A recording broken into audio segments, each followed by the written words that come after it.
how to enhance your spine stability going from beginner level all the way up to advanced level.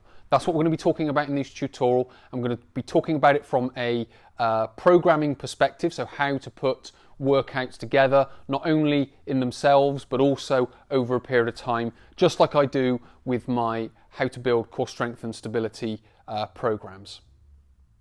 Part 1 of the tutorial, we're going to talk about what spine stability is and some aspects that make it up.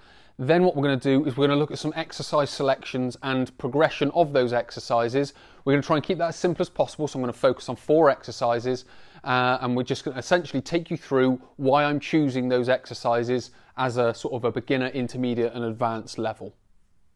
So what is spine stability? Well, in essence, it's holding the vertebrae in place so they essentially stack on top of each other. Now, how do we go about doing that? Well, it all comes down to bracing the abdominals. And bracing the abdominal wall, we can add in extra muscles, but we're just going to stick with bracing the abdominals at the moment. And essentially what we're doing is we're using these muscles just like guy wires, just like a buttress on the side of a church.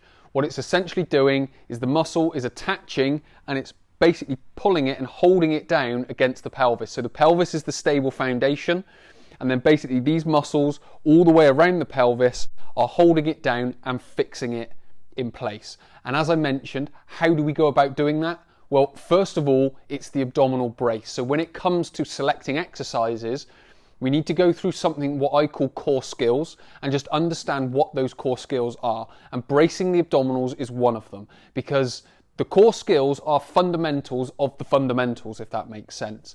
So we need to be able to brace the abdominals to then transfer that brace into the exercises. So when we come on to the exercises next, that's the first and most fundamental thing that we need to be doing, is bracing the abdominals, because we can do all the exercises and we can not so much ignore what's going on at the abdominals, but we don't put much focus on it, and that's going to affect how we go about performing the exercises and what we get from the exercises as well.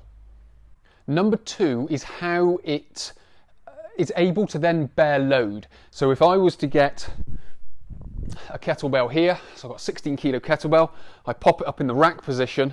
Now already I'm bracing and it's bearing that load. So what the spine is able to do is able to hold this weight without, in a sense, crumbling to one side. So when we brace the abdominals, it's much better at bearing load when it comes to a big squat, heavy squat, or just getting the kettlebell into a rack position from the clean exercise, or from a carrying exercise, or whatever it needs to be.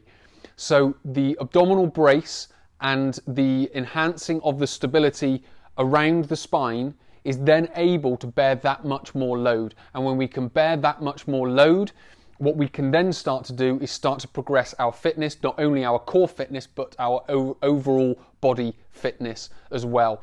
What we're also starting to do, which in sort of part 1, I was just talking about, let's just say the beginner level of just being able to brace.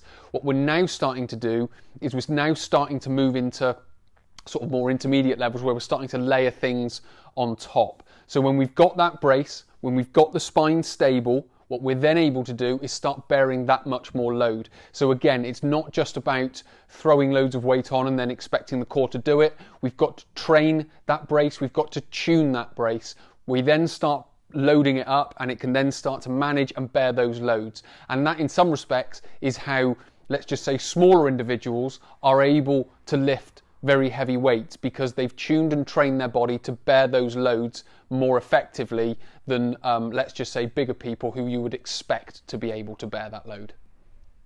Number 3, and the final part to this, when we start to move into, let's just say, more advanced styles and types of fitness training, what can happen now is the limbs can start moving faster, so we can start getting so much more performance out of training. So again, if I was to grab another kettlebell, only this time an 8 kilo one, but much lighter, when I brace my abdominals, when I stabilize my spine, when I stabilize my pelvis, I am able to move this weight so much faster than if it's all loose and I try and move it faster.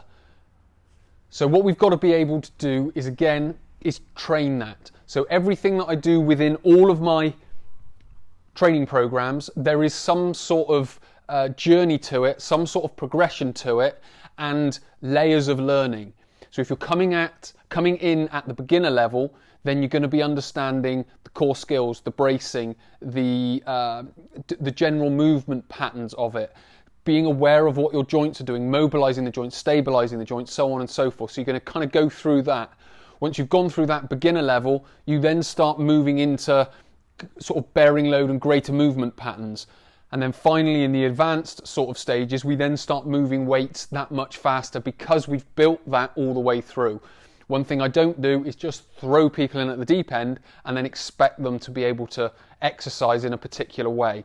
It's all about learning, it's all about that progression, it's all about layering that information so you take it in, and in some respects you don't realise you're taking it in, but as each level comes, you remember the previous layer of information and it just builds on top of each other, which is why the programs are so effective. Now in part 2 we're going to look at the exercises. So as I've started to describe, there's this sort of journey and progression to the information and how the information sort of layers up.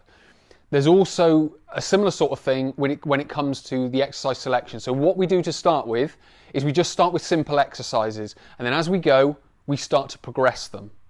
So what's basically happening is the simple exercises are allowing us to learn certain information, and then as we progress through, we're then learning other information. But because we've learnt the previous information, that should just come naturally to us. And that's how the layering begins. So exercise number 1 is plank and side plank. So these are the most basic exercises, but what we're able to do here is learn the brace. Because we haven't got all these joints moving and we haven't got other things for our brain to focus on, we can literally just come down into the exercise and we can just focus on bracing the abdominals. What we might even do, and what I ask a lot of people to do, is brace harder than the exercise requires, because what they're doing is they're learning. It's like, right, okay, this is what it feels like.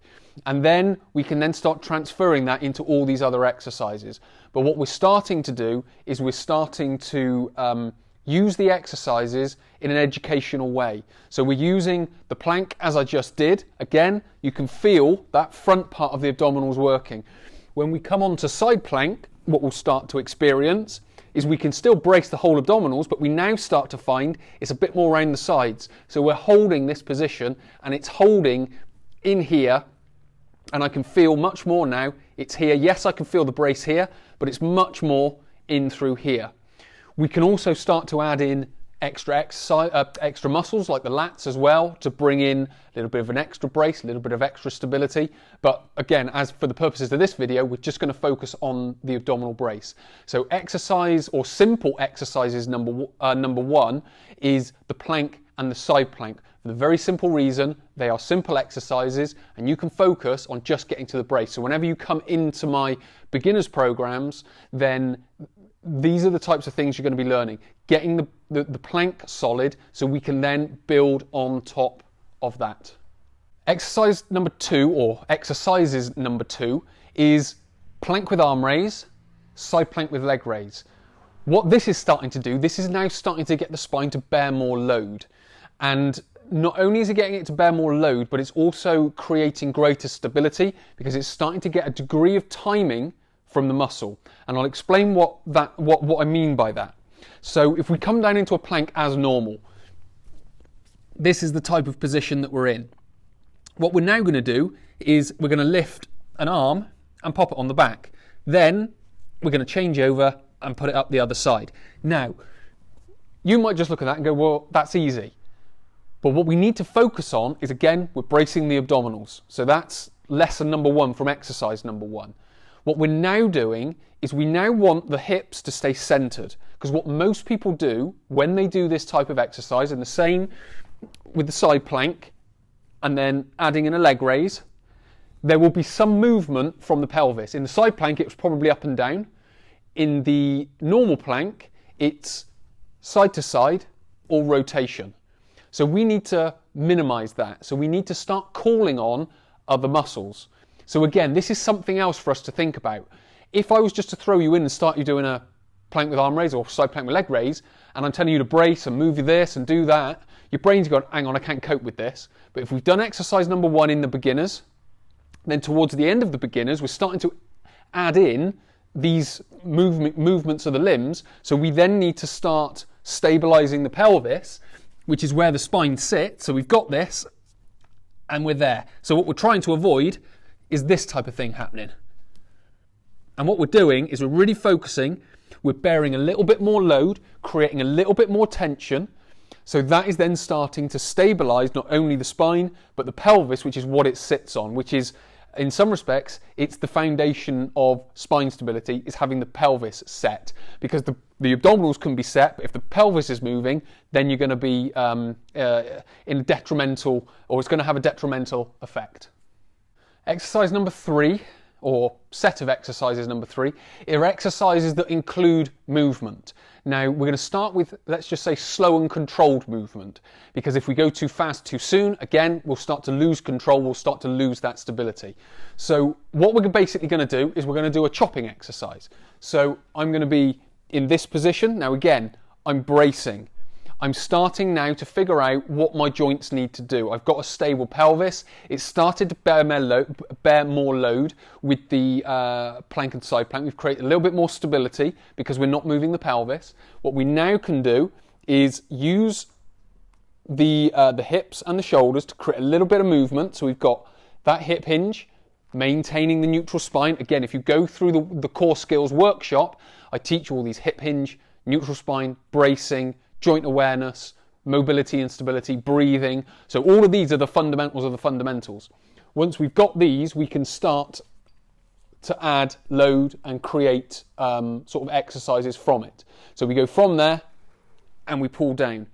We come up and we pull down. Again, we've got slow and controlled movement. So what we're trying to do is now make the exercises more dynamic. When we make them more dynamic, we start to move the tension around the core, so it starts to become much more symmetrical in its strength. If we're just using exercises like sit-ups, crunches, side bends, and you know that I don't like those, then we're starting to not make it, we're starting to make it asymmetrical, which is not so useful. So we've gone from exercise number 1, which is just focusing on the brace.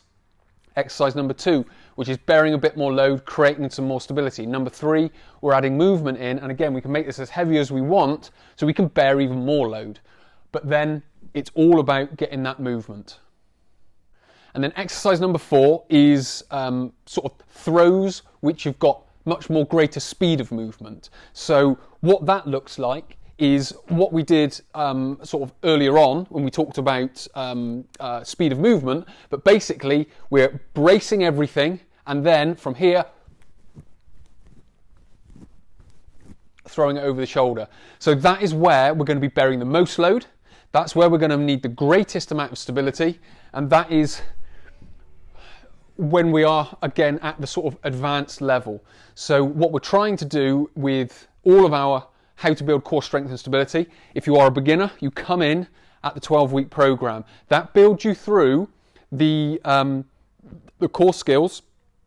You start to understand the brace. You go through the exercise program, applying all of that.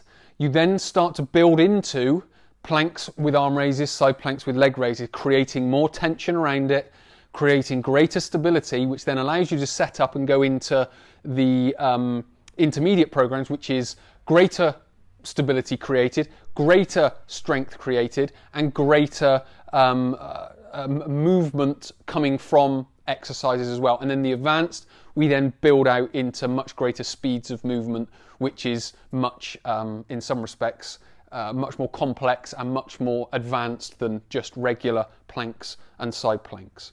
So hopefully this has been helpful. Hopefully it's given you a better idea of core training, what it needs to look like with regards to a progression.